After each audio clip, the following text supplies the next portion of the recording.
하고 또 찬양하는 모습 보면서 이번에 기독교적으로 아주 대형 그 모임을 광화문 일대에서 가졌었죠. 네, 성가대가 아마 수천 명의 성가대가 섰을 것입니다. 수천 명의 성가대원들이 섰지만 주의자는 단 한 명이었어요. 그 한 명의 손짓에 의해서 수천 명이 자기 목소리를 내지 아니하고 서로가 서로를 도와가면서 그 합창을 부르는 그런 모습을 이렇게 떠올려가면서 지금 이 뒤에 앉아서 그 모습이 오버랩되면서 하나님께서 이 땅에 수많은 사람들이 살고 있지만 하나님 한 분에 의해서 하나님이 주의하시는 대로 우리가 살고 있는 거 아닌가. 근데 그 중에 자기가 독특하게 나는 실력이 있으니까 나는 뛰어나니까 그래서 목소리를 크게 내는 사람은 과연 그 성가대에 합당할까 뭐 이런 생각을 해봅니다. 잘나고 똑똑하고 또 남보다 특별한 경우도 있겠지만은 주의자의 손길에 맞춰서 너무 잘나지도 않게 너무 못나지도 않게 모두가 어우러져서 소리를 내면 아주 멋진 하모니가 되는 것처럼 우리 인생도 하나님의 주의에 의해서 움직여진다면 아주 멋진 하모니가 되게 될 줄로 믿습니다. 혼자 특별하게 잘나도 그렇게 대단한 거 없는 세상이고 군대 말로 그냥 중간만 가도 중간만 가면 된다는 그게 진리가 아닌가. 근데 우리가 세상에 자꾸 논리대로 살려고 하다가 보니까 경쟁에서 이기려고만 하니까 살아가는 순간순간이 힘들고 고달프고 매번 전쟁을 하지 않으면 안 되는 이런 모습으로 살아간다면 그게 어찌 삶이겠는가 뭐 이런 생각을 갖게 되었습니다. 이것도 지혜를 통해서 얻게 된 것이 아닌가 싶어요. 그래서 잠언에 대한 말씀이 얼마나 우리를 복되게 하는지 모릅니다. 잠언의 말씀을 이렇게 전하면서 성도들의 기도도 굉장히 또 깊어지고 또 수준도 있고 내용도 넓어지고 뭐 이런 것들을 제가 이렇게 경험을 하게 돼요. 왜냐하면 듣는 대로 사람들은 말하게 되거든요. 듣는 것을 마음에 간직해서 간직한 그것이 입술의 고백을 통해서 드러날 때 신앙이 되는 것이잖아요. 신앙이 깊어진다 이런 뜻입니다. 가을이 깊어질수록 낙엽도 색깔이 짙어지잖아요. 우리의 신앙의 색깔도 좀 짙어져서 보는 이로 하여금 참 잘 익었다, 잘 성숙했다 이런 느낌과 좀 영적 감동을 주면 좋지 않을까 이런 생각을 해보았습니다. 자, 오늘 본문 말씀을 통해서 지혜를 얻기 위해서라는 제목으로 말씀을 증거하겠습니다.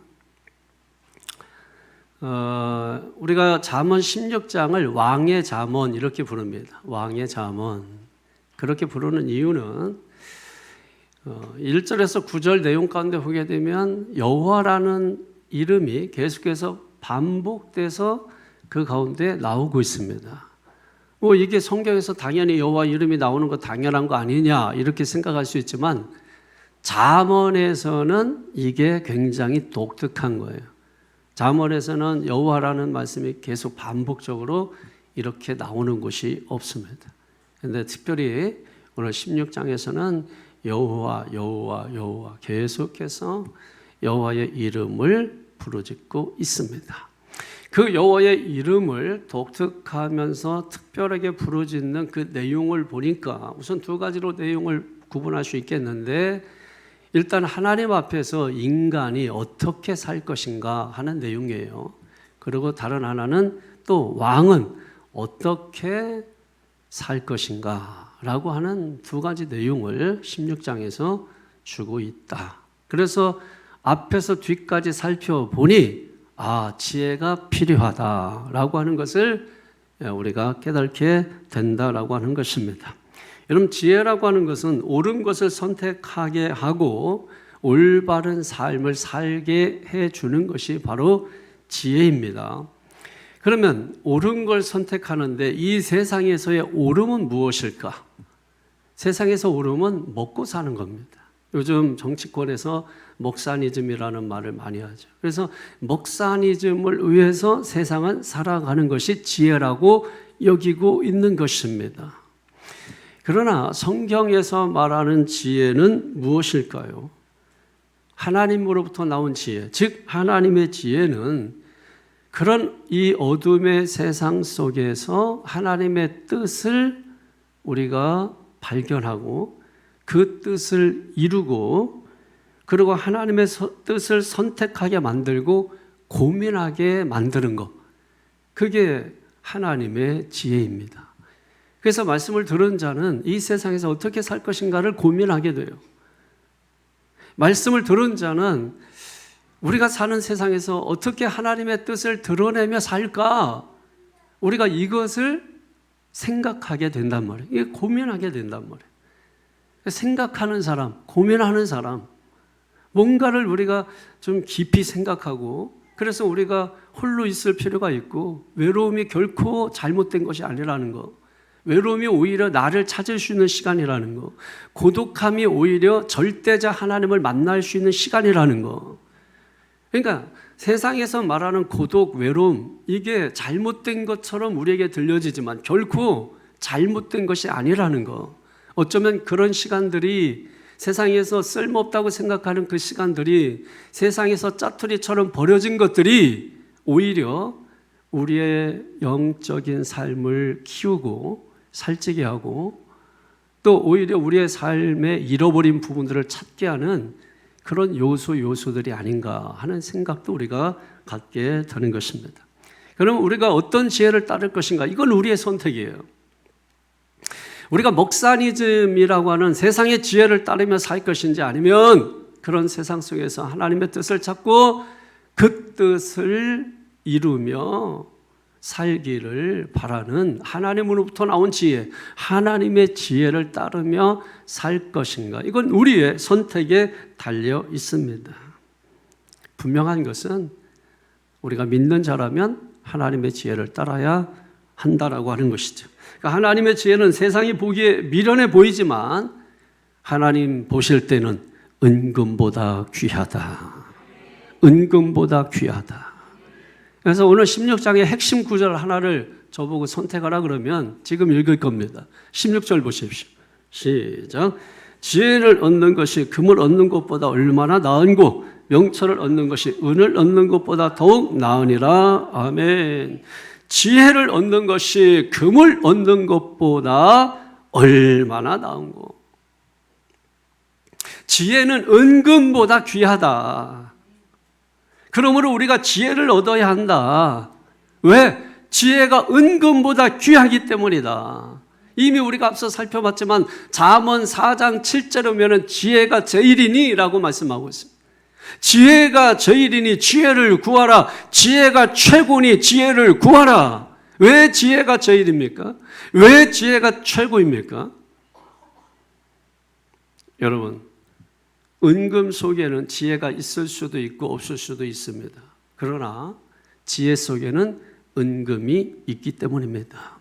우리가 잘 아는 열왕기상 3장에 보게 되면 솔로몬이 어린 나이에 왕이 되어서 백성을 어떻게 이끌어갈까 고민하고 두렵지 않습니까? 그래서 하나님 앞에 결단하고 일천번제를 드리고 하나님 앞에 구한 것이 지혜입니다.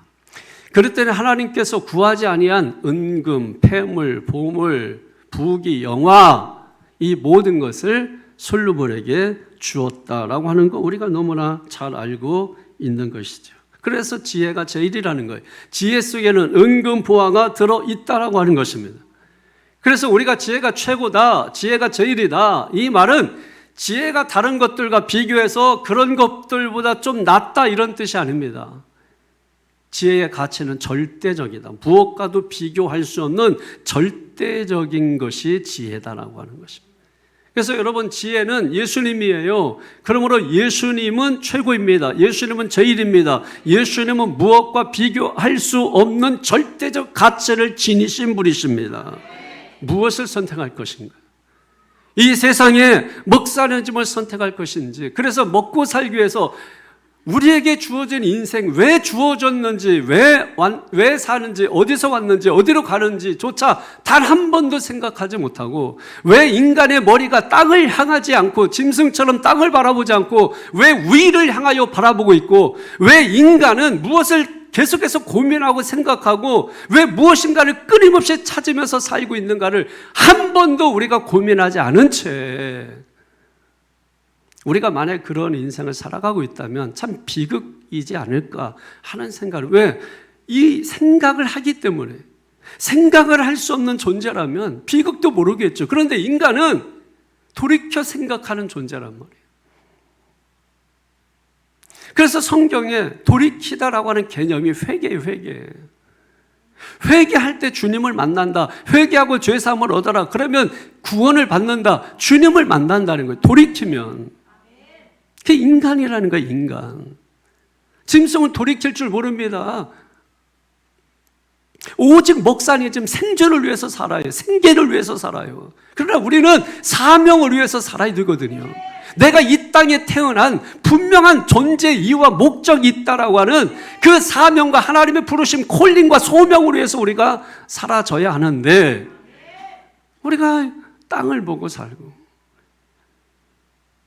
그 도토리가 하늘에서 떨어진 줄 모르고 땅에서 나온 줄 알고 땅만 파고 있는 목사님을 위해서 사는 이 세상의 지혜를 추구하며 경쟁에서 이기고자 피 터지게 싸우는, 그래서 1등이 아니고 2등, 3등 하면 뭔가 세상에 밀린 것 같고 만족하지 못하고 불행하게 스스로를 그렇게 여기며 살아가는 이런 모습이 과연 우리가 이 땅에 정말 덩그러니 보내진 존재로서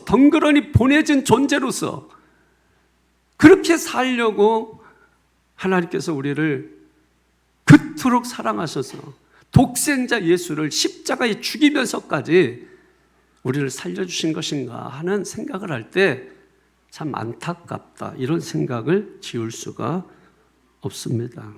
지혜가 제일입니다. 지혜가 최고입니다. 예수님이 최고입니다. 그러므로 예수님을 구하십시오. 지혜를 구하십시오. 구하지 않은 은금, 보물, 부귀, 영화, 여러분 예수 안에 있기 때문에 그것을 우리가 소유하게 되는 거죠. 사도행전 3장을 보면 나면서부터 안전매이 된 자가 있죠. 이 사람은 평생 동안 성전 미문에서, 사도행전 4장 22절에 보면 40년 동안 구걸하면서 살았다고 말씀하셨어요. 나면서부터니까 40년 동안 구걸하면서 사는 인생이었어요. 그래서 지나가는 사람들만 바라보고 살았어요. 왜? 그들이 은근 보물을 주지 않을까? 돈을 주지 않을까? 그래서 사람만 바라보고 돈만 바라보고 목사니즘 의식을 가지고 살아갔던 거죠. 그래서 예수님을 한 번도 찾지 않았습니다. 그런데 사도행전 3장 6절 말씀에 보니까 베드로가 은과 금은 내게 없거니와 내게 있는 것으로 내게 주느니 나사렛 예수의 이름으로 일어나 걸으라. 그 말을 듣고 발과 발목에 힘을 얻고 성전에 들어가. 처음으로 성전에 들어간 거예요. 목사니즘을 의식을 가지고 사는 사람, 은금이 제일이다 이런 가치를 가지고 사는 사람은 성전 안에 들어가 본 경험이 없는 사람이에요. 누가 성전 안에 들어가느냐? 예수가 제일이다, 지혜가 제일이다. 여러분, 이 의식을 가지고 있는 사람들이 성전 안에 들어가는 거예요. 교회 왔다고 해서 다 지성소 안에 들어가는 게 아닙니다. 예배를 드린다고 해서 다 지성소에 들어가서 그 가운데 임재하시는 하나님을 경험하는 게 아닙니다. 누가 경험하느냐?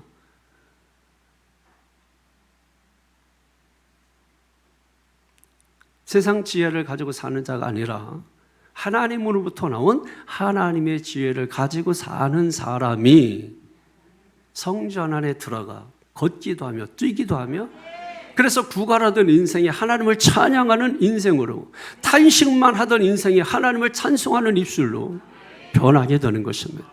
비로소 주님이 보이기 시작하는 거예요.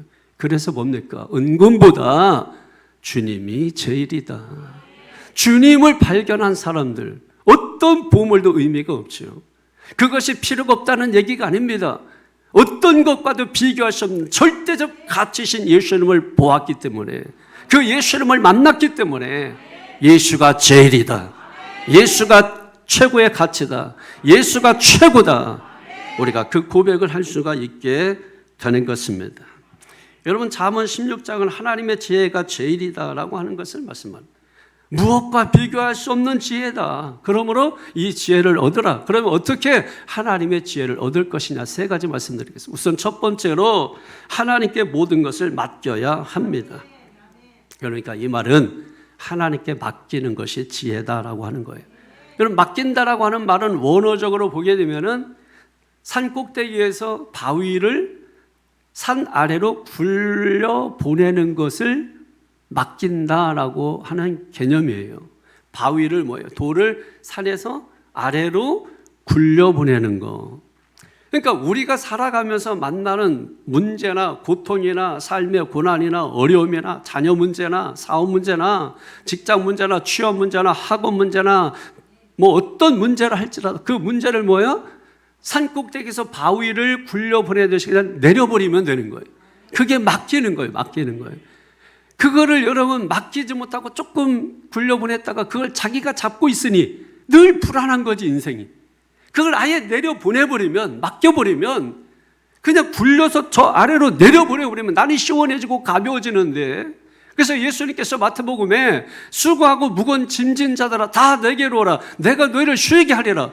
그게 무슨 말입니까? 내 인생의 문제를 주님께 다 맡겨버리라는 거죠. 그러면 너희는 쉬게 될 것이다. 그런데 우리가 맡기지 못하니까 그것을 내가 끌어안고 붙들고 있으니까 늘 불안한 거예요. 언제 굴러갈지 모르니까.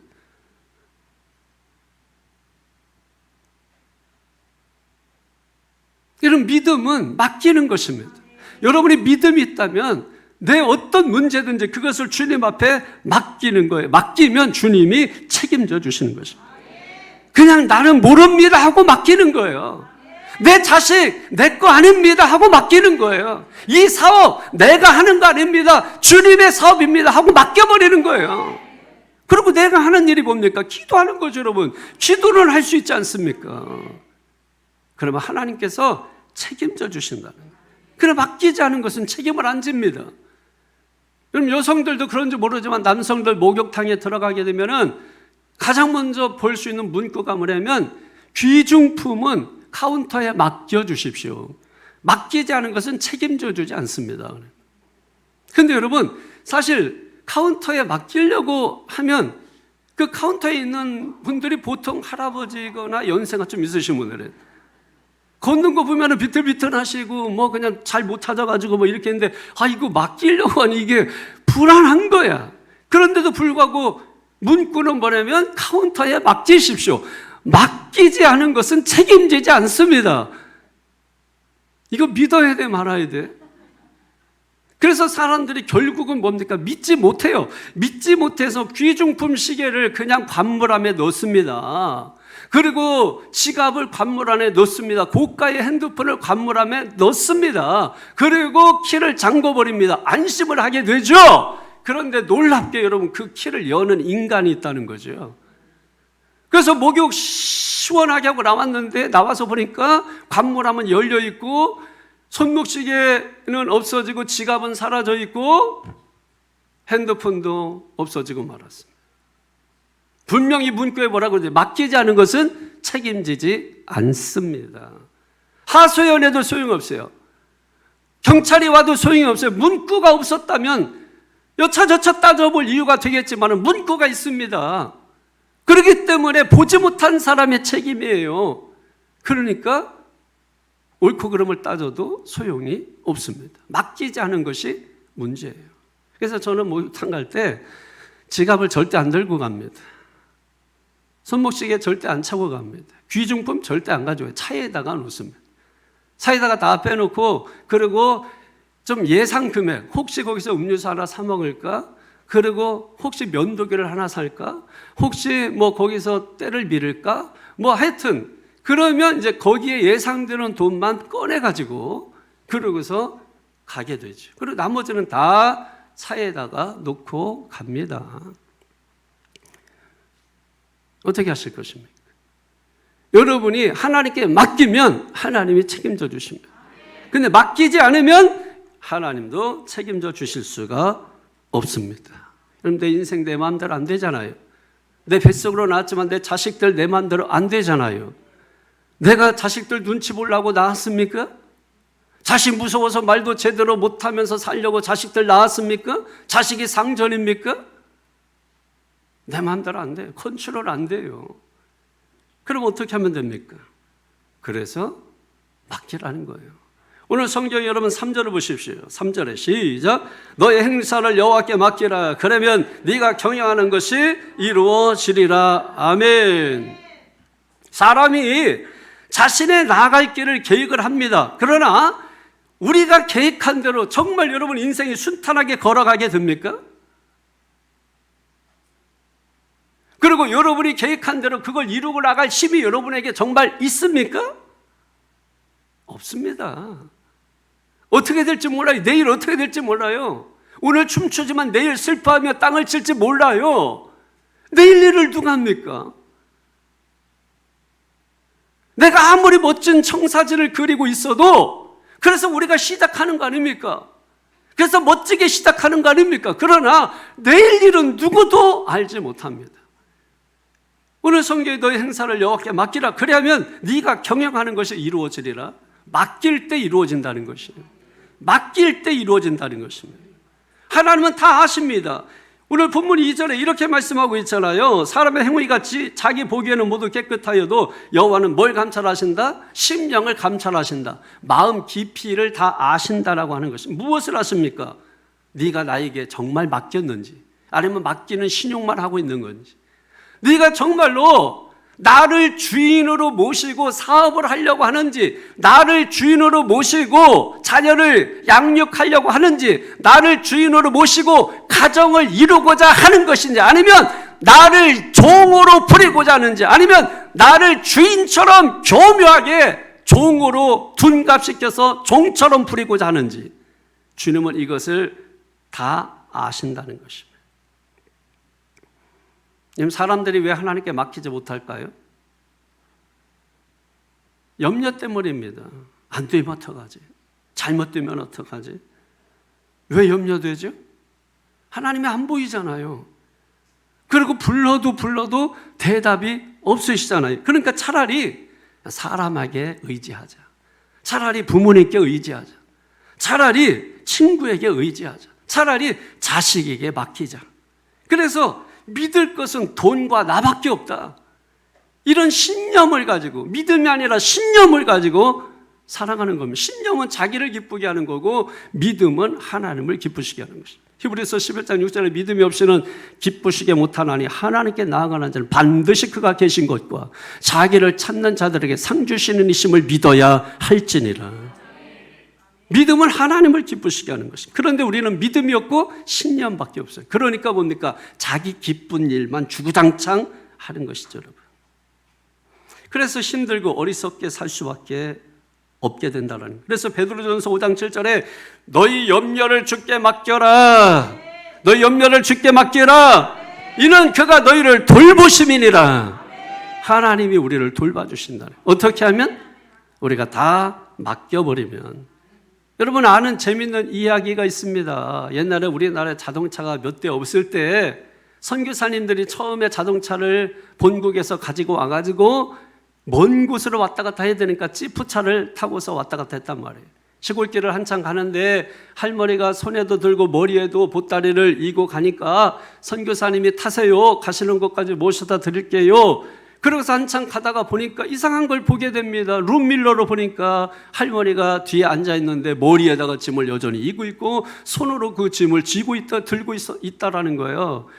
선교사님 깜짝 놀라서 아이고 할머니 머리에 짐을 내려놓으세요. 손에 있는 짐도 내려놓으세요. 그러자 할머니가 하는 말이 아이고 저를 태워준 것만 해도 감사한데 어떻게 머리에 있는 짐을 내려놔요. 염치 없게 그러더라는. 여러분 맡겼으면 내 머리에 진 짐도 내려놔야 되고 내 손에 들고 있는 것도 내려놓아야 그래야 편하지 않겠어요? 오히려 여러분 더 불편하지 않을까요? 그냥 차라리 그냥 머리다 이고 들고 걸어갔으면 가다 쉬고 뭐 이렇게도 할 수 있는데, 차를 태워줬으니 미안해서 힘든데도 고개도 아픈데도 내려놓지도 못하고 이거 손에 들고 있는 거 놓지도 못하고 오히려 예수 믿는 게 불편하지 않을까? 오히려 기도하는 게 불편하지 않을까?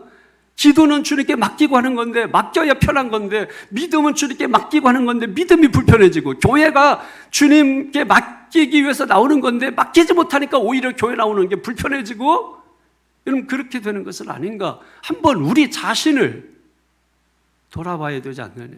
우리 자신을 점검해 봐야 되지 않느냐? 여러분 그래야 우리가 앞으로, 지금까지는 우리가 미련하게 그렇게 살아왔다 할지라도 앞으로 우리가 좀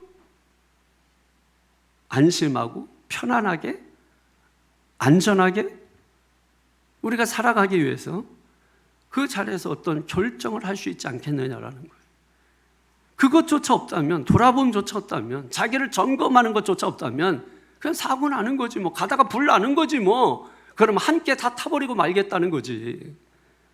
자동차를 여러분은 운행하다가 점검을 해야 돼요.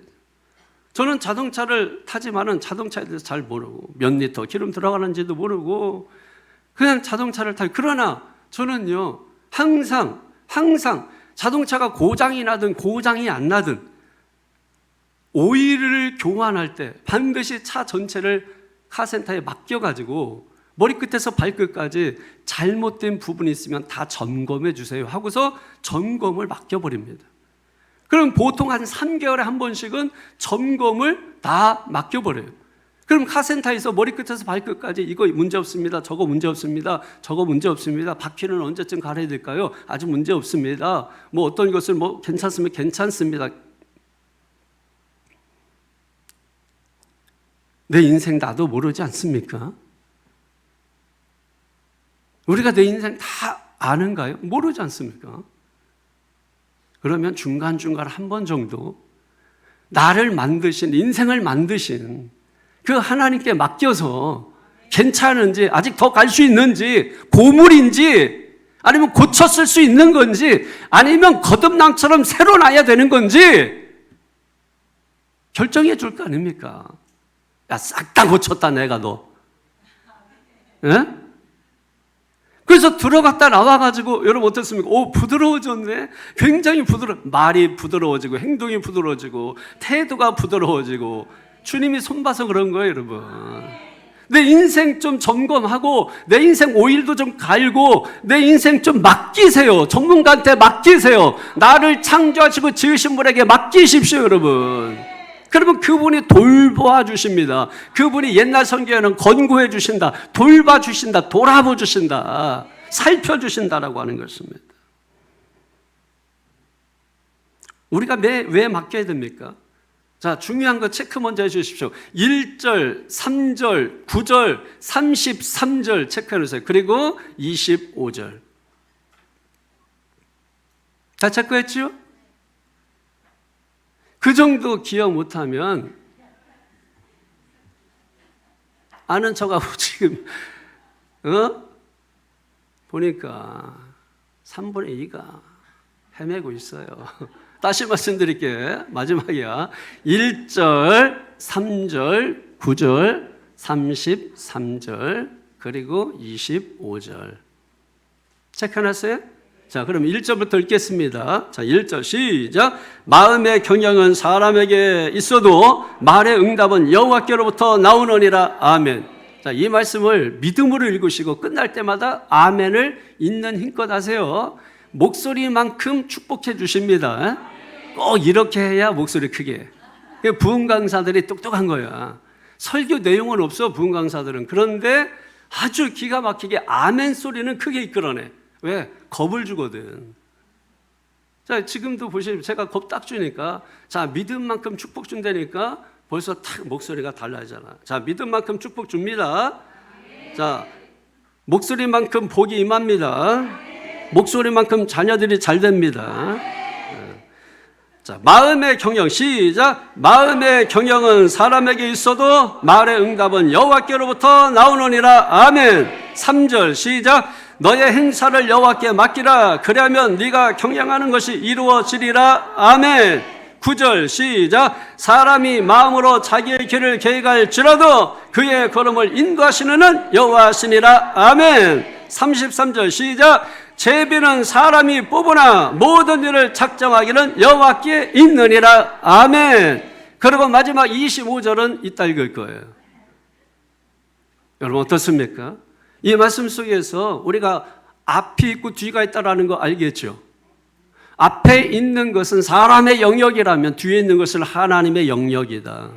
그래서 사람이 마음으로 계획할 수 있다. 그러나 일의 응답은 여호와께 있다. 사람이 마음으로 계획할지라도 그 걸음을 인도하시는 분은 여호와시다. 믿습니까? 하나님의 영역이 있고 사람의 영역이 있다라고 하는 거예요. 그래서 사람은 마음의 경영을 자신이 할 수 있습니다. 내가 마음의 결정을 할 수 있습니다. 그러나 그 마음의 경영한 것이 돌아오는 대답은 내 뜻대로 안 된다라는 거예요. 됩니까? 안 됩니까? 안 됩니다, 여러분. 그래서 내가 아무리 마음으로 경영해도 응답은 누가 주신다? 여호와께서 주신다. 사람마다 꿈을 꾸면서 삽니다. 어떤 사람은 사업가가 되어서 돈을 많이 벌고자 합니다. 어떤 사람은 학자가 되어서 지혜로운 글을 많이 남겨서 존경을 받는 사람이 되기를 원합니다. 어떤 사람은 농부가 되어서 땅을 잘 경작해서 농업 기술을 익혀가지고 많은 추수를 경험하기를 원합니다. 어떤 사람은 탐험가가 되어서 새로운 땅을 발견하고 그런 모험을 즐기기를 원하는 사람들이 있습니다. 어떤 사람은 시인이 되어서 아름답고 멋진 시를 지어서 사람들에게 위안을 주기를 원하는 사람들이 있습니다. 그래서 각자 자신의 계획을 철저하게 세우고 어떻게 해야 성공할지, 어떻게 해야 우리의 계획대로 잘 진행될지 고심합니다. 그러나 묻겠습니다. 정말 계획대로 되어졌을까요?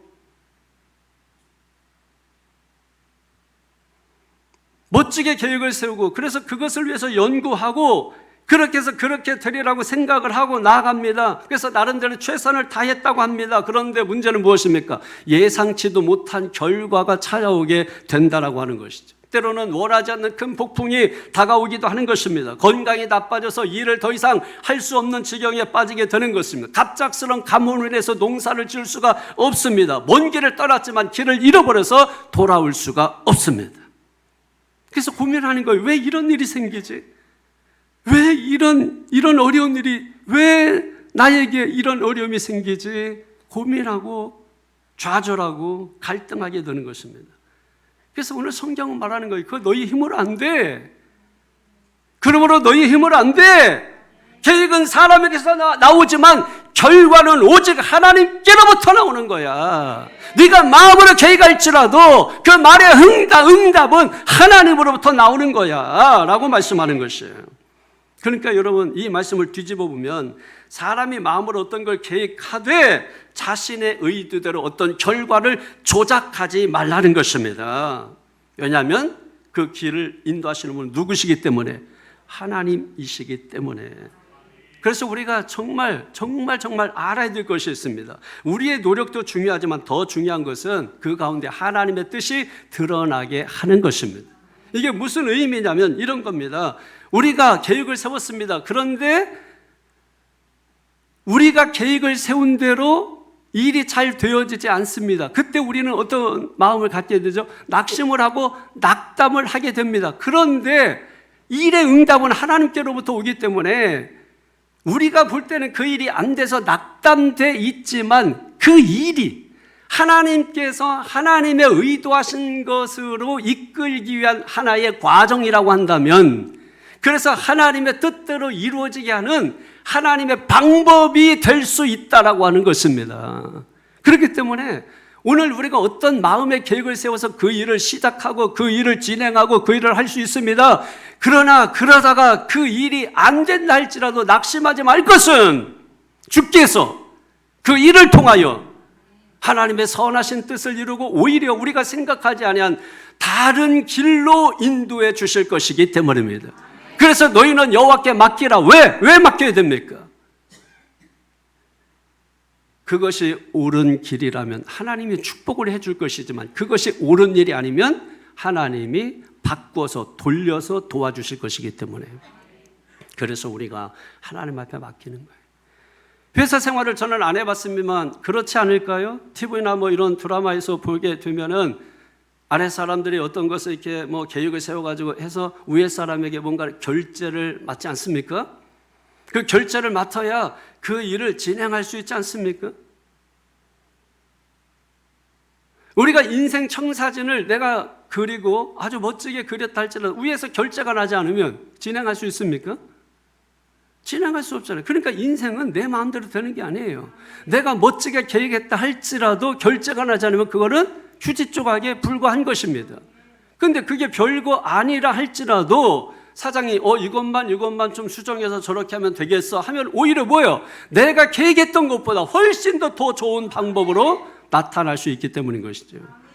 그래서 사람들은 또 고민하는 거예요. 내가 주인인 사람들은 나는 말이야 이렇게 했는데 나는 저 사람보다 더 똑똑한데 나는 저 사람보다 잘났는데 그건 당신 생각이고 그 회사의 대표되는 사장은 생각이 달라요.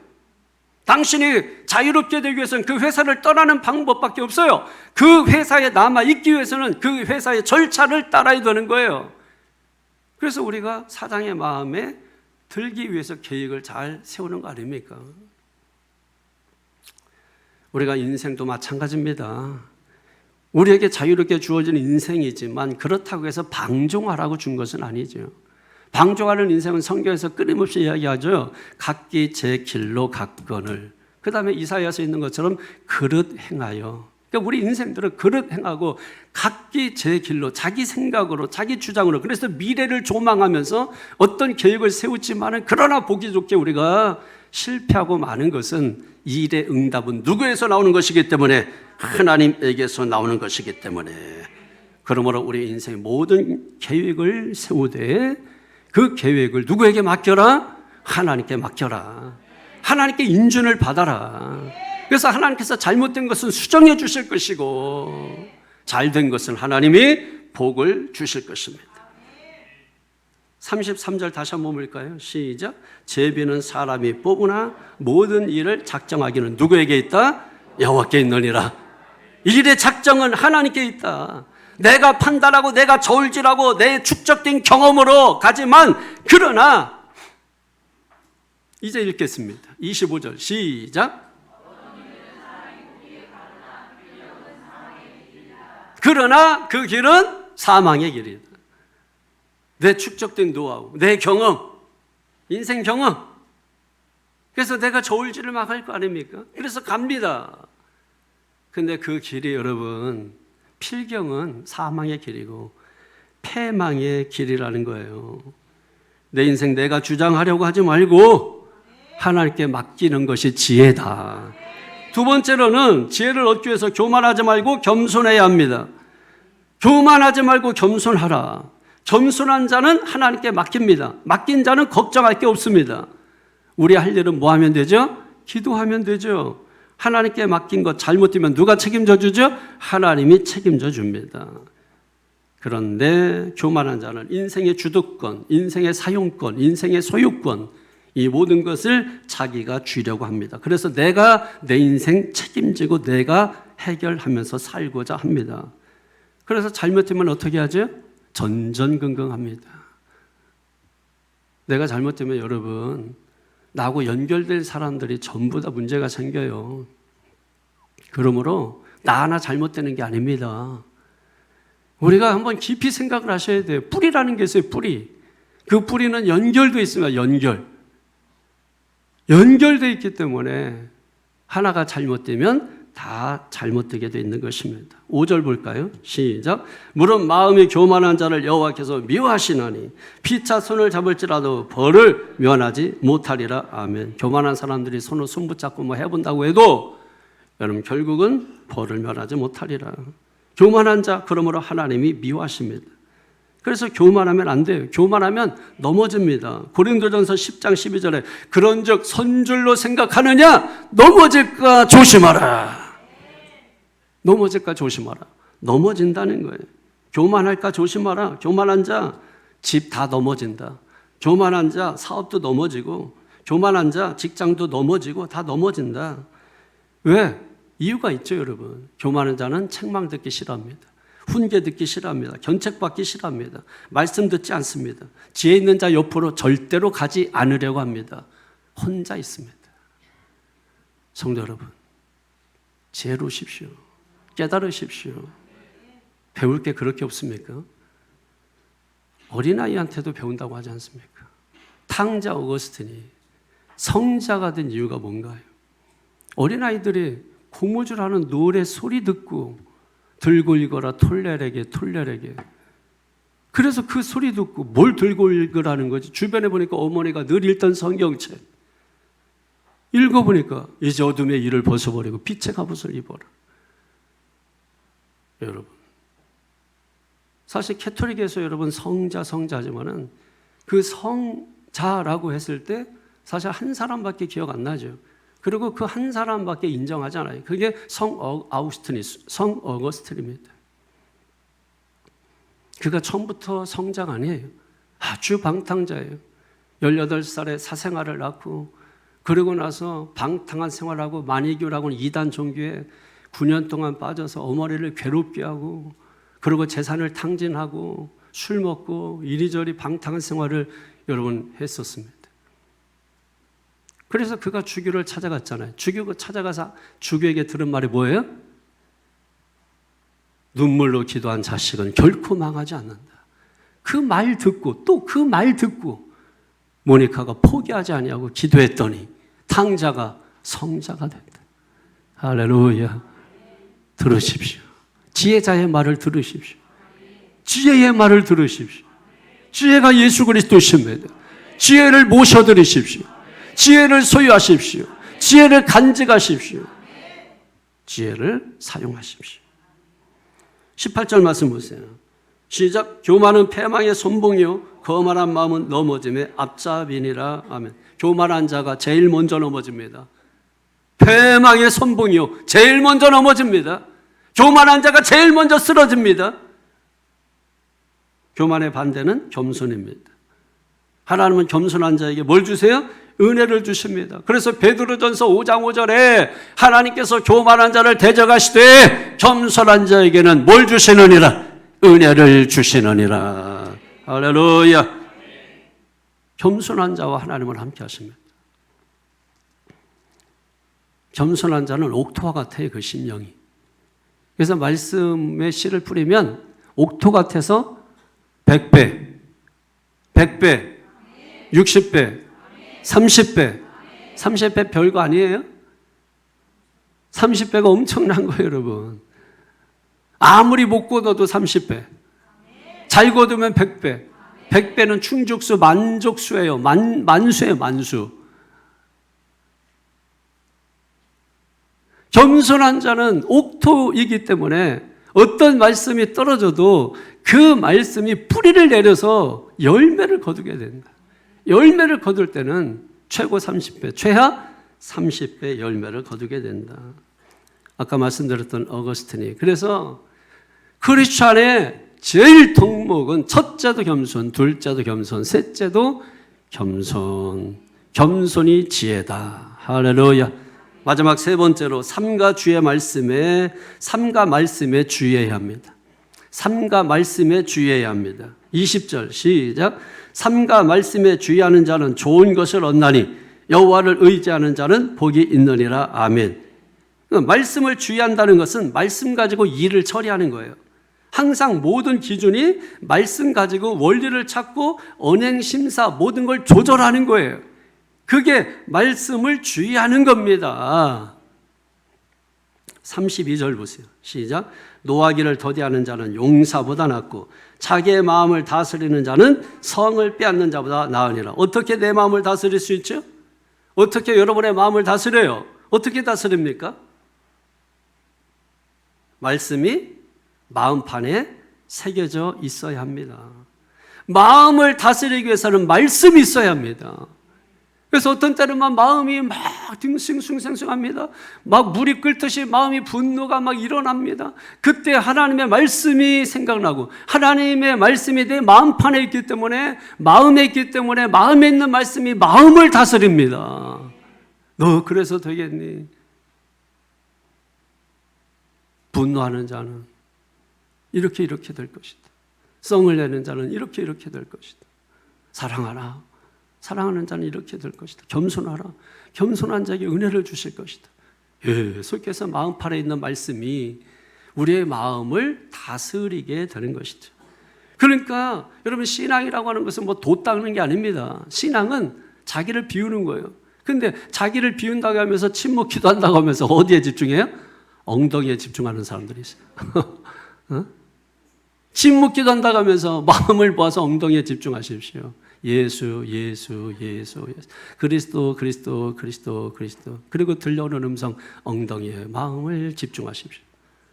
여러분, 이게 무슨 침묵 기도예요? 웃기잖아. 이게 침묵이 돼요? 이게 웃겨서 이게 되겠어요, 여러분? 난 듣다가 그래서 침묵 조용히 하고 있어서 처음에 하나님 마음 중심에 두고 막 했는데 여러분, 듣다가 웃겨가지고 내가 뭐지 해가지고 봤다니까요. 우리가 어디에 집중해야 돼요? 하나님의 말씀에 집중하는 거예요. 여러분의 마음을 말씀에 집중하십시오. 말씀을 묵상하십시오. 말씀을 되새김질하십시오. 여호수아서 1장 8절에 이 율법을 네 입에서 떠나지 말게 하며 주야로 그것을 묵상하며 그 안에 기록된 대로 다 지켜 행하라. 그러면 네 길이 평탄하게 될 것이며 네가 형통하리라. 할렐루야. 하나님의 말씀을 묵상하라고, 하나님의 말씀을 마음판에 새기라고. 그래서 내가 붙들 수 있는 말씀이 있어야 되는데, 내가 붙들어야 그 붙든 말씀을 근거로 해서 복을 주시는데, 내가 붙든 말씀이 있어요. 묵상이라는 말이 하가가 뭡니까? 여러분, 개가 자기가 먹을 양식을 입에 물고 으르렁 왜? 누가 뺏을까봐 가까이 오지 못하도록 으르렁 이빨을 드러내고 그러면서 그걸 물고 있습니다. 뭡니까? 뺏기지 않으려고 하는 거죠. 사자가 자기가 먹을 양식을 입에 물고 으르렁 거립니다. 누가 사자 주변에 갈 수 있나요? 그런데 우리 성도들은 말씀을 너무나 자주 뺏깁니다. 세상 일에 지쳐서 뺏깁니다. 몸이 피곤하다고 뺏깁니다. 바쁘다고 뺏깁니다. 이런저런 일로 뺏깁니다. 그러니 하나님의 축복을 해주고 싶어도 축복을 해주시는 근거가 없잖아요. 그러나 어떤 사람은 날마다 축복을 받습니다. 왜요? 그런 축복해 줄 수 있는 충분한 근거가 항상 그 입에 있습니다. 항상 그 입에 달고 다닙니다. 너희가 마음으로 믿어 의에 이르고 입으로 시인하여 구원에 이르느니라. 그런데도 불구하고 왜 축복받지 못한다고요? 그 이유를 모르겠다고요? 돌아보십시오. 지금 내 마음이 비어있지 않습니까? 내 마음이 하나님의 말씀으로 채워져 있나요? 내 마음에 붙들 수 있는 말씀이 있나요? 그래서 그 말씀을 뺏기지 않으려고 으르렁 누가 근접하지 못하도록 마귀가 우리의 문턱에서 턱을 고이고 있다고 하지 않습니까? 마음을 열어주고 틈을 열어주고 하나님이 뭔가 축복해 주시는 근거가 있어야 되는데 축복해 주시는 근거가 없는 거예요. 내가 뭔가 붙들고 있어야 그 붙든 것을 통하여 축복해 주시는데, 내가 가지고 있는 것을 통해서 부어주시는데 다 뺏겨가지고 빈털터리가 돼서 아무것도 없는 겁니다. 그러니까 근거가 없어요. 근거가. 시편 119편 103절에 주의 말씀의 맛이 내게 어찌 그리 단지 내 입에 꿀보다 더 다나이다. 꿀보다 더 단 말씀인데, 여러분의 몸을 상하게 하는 것은 몸속에 그렇게 집어넣으면서 여러분의 코를 굴뚝으로 만들고 연통으로 만들고 술단지로 만들고, 여러분 우리가 그렇게 하지만 정말로 중요한 것은 무엇인가요? 우리 속에 말씀이 없는 겁니다. 송이꿀보다 더 단 말씀이 없는 겁니다. 여러분 단 거는 자꾸 땡기잖아요. 자꾸 먹고 싶잖아요. 먹지 말라 그래도 자꾸 먹잖아요. 당뇨 있으신 분들이 단 것이 그렇게 많이 땡긴대. 그래서 먹지 말라고 하는데도 그냥 죽을 줄 모르고 자꾸 그게 빠져들어간대. 여러분 말씀이 너무 좋으면 빠져들어가는 겁니다. 더 사모할 말씀, 그 말씀에 더 빠져들어가는 거예요. 시편 119편 10절에서 11절에 내가 전심으로 주를 찾았사오니 주의 계명에서 떠나지 말게 하소서. 내가 주께 범죄하지 아니하려 하여 주의 말씀을 내 마음에 두었나이다. 말씀이 어디에 있습니까? 집에 두었습니까? 아니면 차 뒤에다가 두었습니까? 아니면 트렁크 안에 말씀을 두었습니까? 여러분의 두어야 될 말씀은 마음입니다. 마음의 말씀을 둬야 됩니다. 두렵습니까? 이사야서 41장 10절에 두려워하지 말라. 나는 네 하나님이 됨이니라. 놀라지 말라. 나는 네 하나님이 됨이니라. 오직 하나님을 여러분 두려울 때 부르짖으십시오. 말씀을 부르짖으십시오. 뭔가 마음의 평안이었습니까? 아무것도 염려하지 말라. 오직 모든 일에 기도와 간구로 너희 구할 것을 감사함으로 하나님께 아니라. 그러면 지각에 뛰어난 그리스도의 평강이 너희 마음과 생각을 지켜주시리라. 마음의 불안이 떠나가게 되는 것입니다. 할 수 없습니까? 빌립보서 4장 13절에 내게 능력 주신 자리에서 내가 모든 것을 할 수 있느니라. 마가복음 9장 23절, 마가복음 9장 29절에 할 수 있거든요. 무슨 일이냐? 믿는 자에게 능치 못할 일이 없느니라. 기도 외에는 이런 유가 나갈 수 없느니라.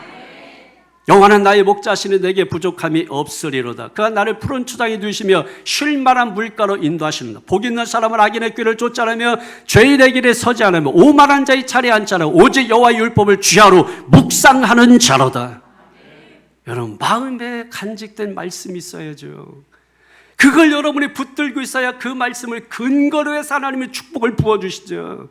사업장에 축복을 주고 싶은데 근거가 없잖아요.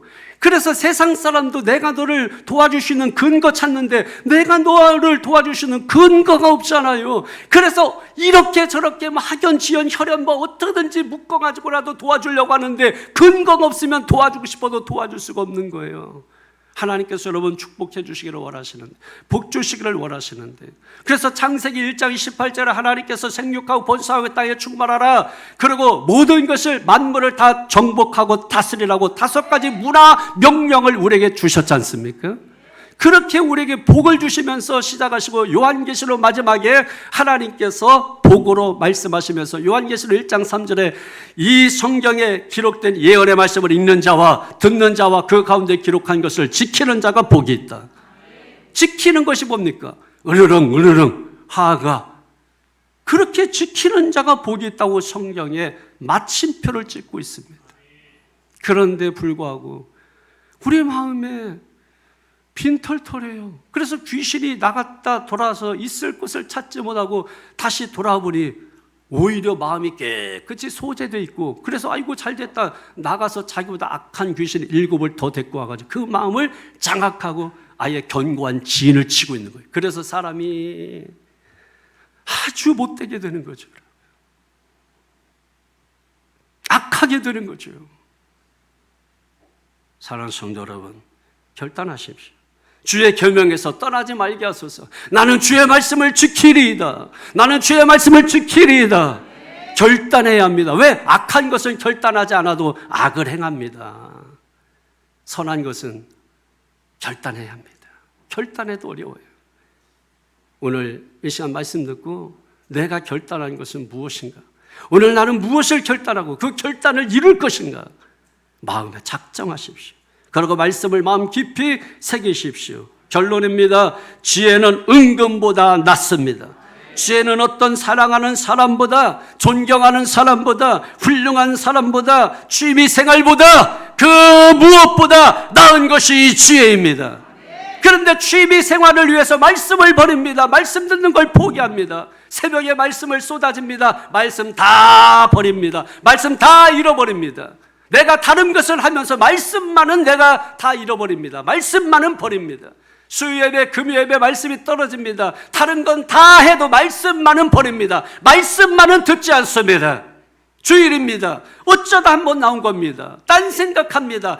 다른 것 다 해도 말씀만은 듣지 않습니다. 말씀만은 버립니다. 어떤 근거로 축복하죠? 어떤 근거로 해서 내가 당신을 위해서 기도할까요? 내가 어떤 근거로 인해서 당신을 위해서 금식하며 기도할까요? 근거가 있어야 합니다. 그래서 하나님 우리에게 말씀을 주시는 그 말씀. 그 말씀이 지혜다. 그 말씀이 예수다. 그 말씀이 하나님이다. 그 태초부터 계시던 말씀이 요한복음 1장 1절에서 3절에 육신을 입고 이 땅에 오신 분이 바로 예수님이라고 말씀하시는 것입니다. 하나님께 모든 거 맡기십시오. 교만하지 말고 겸손하십시오. 삶과 말씀에 주의하십시오. 그래서 어디를 가든지 다윗처럼 이기는 자가 되고, 무엇을 하든지 요셉처럼 형통한 자가 되기를 나사렛 주 예수 그리스도의 이름으로 축원합니다. 축원합니다. 기도하겠습니다. 걸어가신 아버지 하나님, 오늘도 하나님께서 우리에게 복을 주시려고 우리를 한 곳에 불러 모아주시고 동일한 말씀을 우리 가운데 부어 주셨습니다. 사람의 말로 듣지 아니하고 하나님의 말씀으로 듣게 해주시고, 그냥 그런 말씀이 아니라 생명의 말씀으로 듣게 해주시고, 이 말씀이 나를 살리는 말씀으로 듣게 해주시고, 이 말씀이 하나님께서 나에게 얼마나 복을 주시기를 원하시는지 그 마음을 깨닫게 하는 말씀이 되게 해주시고, 이 말씀 우리 마음판에 새겨져서 간직돼서 지켜져서 절대 빼앗기지 않고 이 말씀을 근거로 해서 복을 주실 수 있는 그 말씀이 우리의 입에 들려있게 하시고 우리의 손에 들려있도록 주여 도와주시옵소서. 주님께 모든 영광을 올리고 우리 주 예수 그리스도의 이름으로 간절히 기도하옵나이다. 아멘.